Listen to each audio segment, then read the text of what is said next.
I want to share with you a very important video on an important subject. Coming up, my father was very much of the generation of men that would talk tough in order to assert his power and control. He's around in his late 70s, very similar age and the same generation as Donald Trump.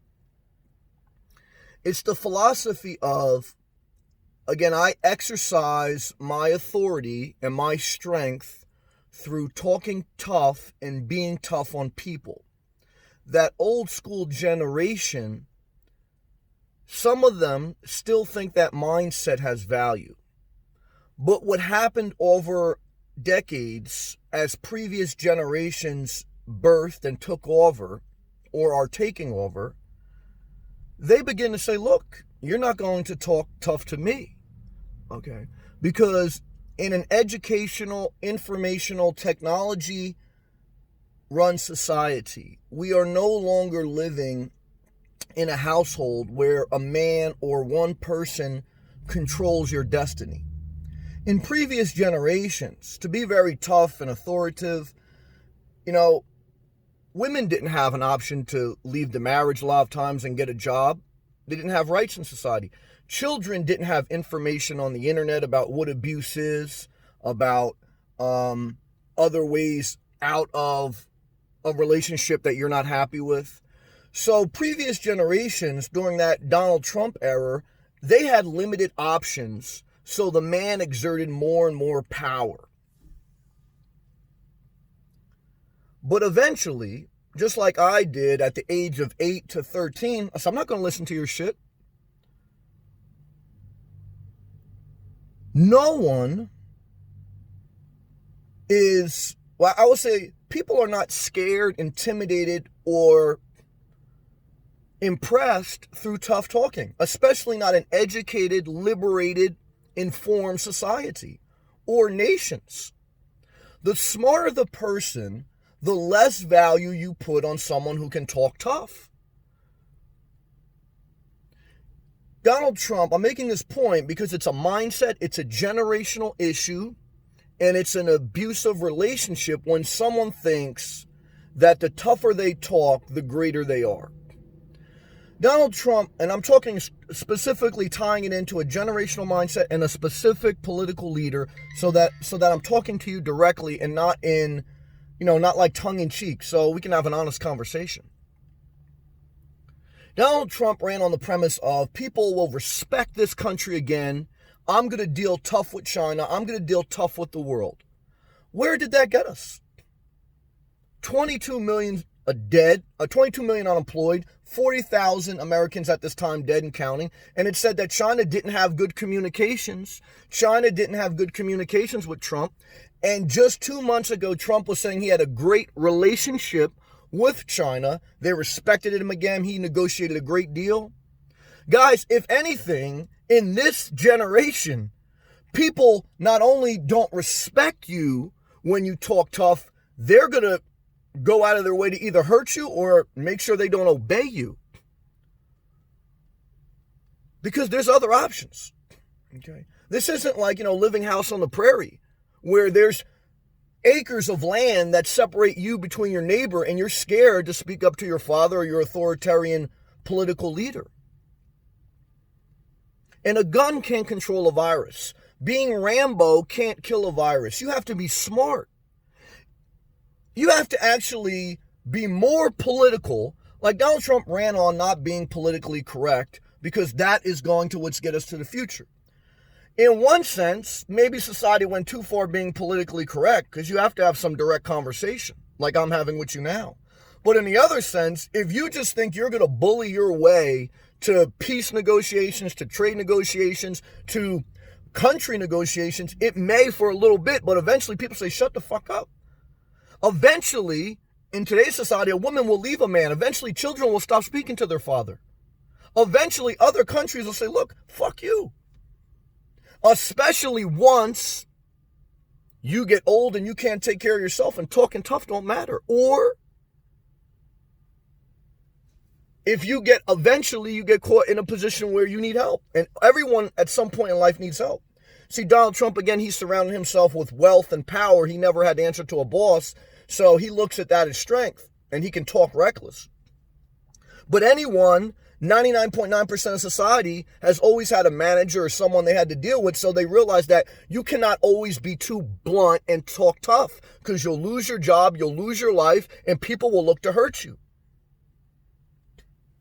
We are past the generations where kings and tough, abusive fathers ruled the world. That generation is dead or dying.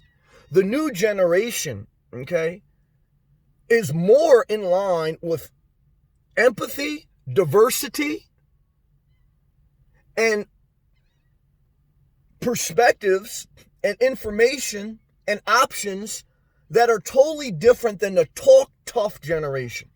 There's plenty of people that voted for Donald Trump, but they have horrible relationships with their family. And a part of that is how they talk to people. Talking tough, especially in today's time, will hurt you more than help you. You have to have direct talk. You have to be assertive a little bit, like always. However, there's a balance, okay? And even if you did negotiate a great trade deal, which you didn't, because China had an out in their contract that if a pandemic hit, they didn't have to honor their trade clause. And the trade clause that he negotiated was not around manufacturing. It was around buying more pork from our farmers. Farmers do not hire middle-class people. Most farmers in America are corporations, or they inherited their land and they hire immigrant workers. That's fact. So, but either way, let's say he negotiated this great trade deal. He bullied Canada. He bullied China. But one is, they don't have to honor it. Two is, do you think if you really did negotiate a great deal and you were saying it out loud and you were talking tough, that people are not going to look to eventually get back at you? Who on the other side of the table is going to say, oh, I negotiated a bad deal. Now this guy's going on TV boasting about it, and you're going to keep negotiating bad deals? No. Let's just say America somehow did negotiate a great deal. You keep your mouth shut. And you say, you know what, China was gracious to us. Why? Because, guys, that's the game of life.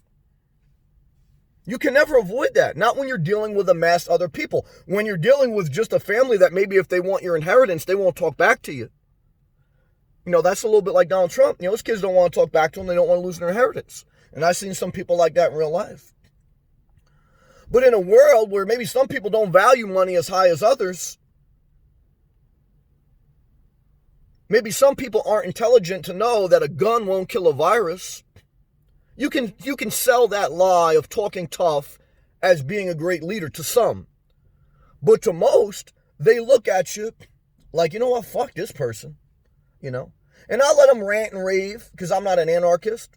But now I'm definitely not going to vote for him. Now I'm definitely not going to do trade with him. Now I'm definitely not going to support him.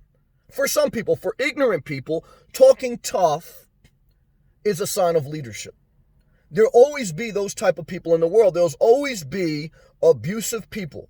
There'll always be controlling people. There'll always be people with a weak mental and emotional capacity that to get their point across, they have to assert themselves.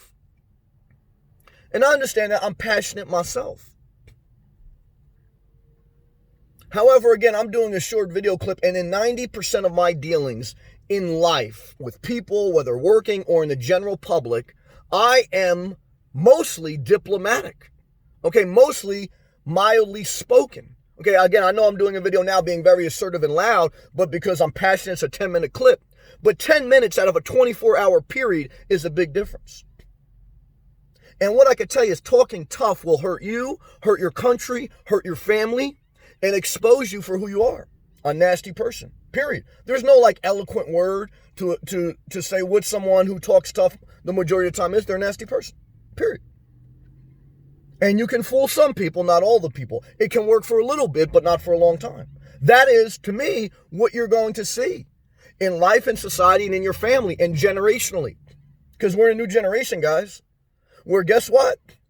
This generation does want universal services, universal healthcare, basic income, universal bathrooms. This generation, just like previous generations, were fighting for like civil rights.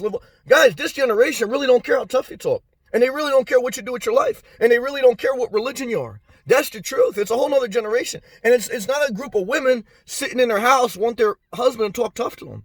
It's a whole different generation, guys. Okay. And that mindset of that generation can cling a little bit longer, and there's always going to be assholes, but guys, they're dying off. It's truth. And they're leaving a string of bad relationships for the next generation to take over. And that's selfish. That's arrogant. That's ignorant. What you learned, if anything, if you learn from the coronavirus, is that more than a strong military, you need a strong intelligence system and a strong diplomatic system and a strong healthcare capacity. Right now, it doesn't matter how many nuclear weapons it has. It matters how many respirators we have. Okay? How great we can get along with other nations to negotiate a global supply chain. Not negotiating pork. Guys, life goes forward. Life has moved past the tough talking generation. The way it is. Some people get it, some people don't. If you get it, I appreciate if you click this thumbs up. Subscribe to the channel. Check out my playlist on my Patreon. Leave a comment below if you agree. If you disagree, I don't want to hear you. Why? Because, hey, guys, I don't want to hear that shit. God bless you. Stay positive.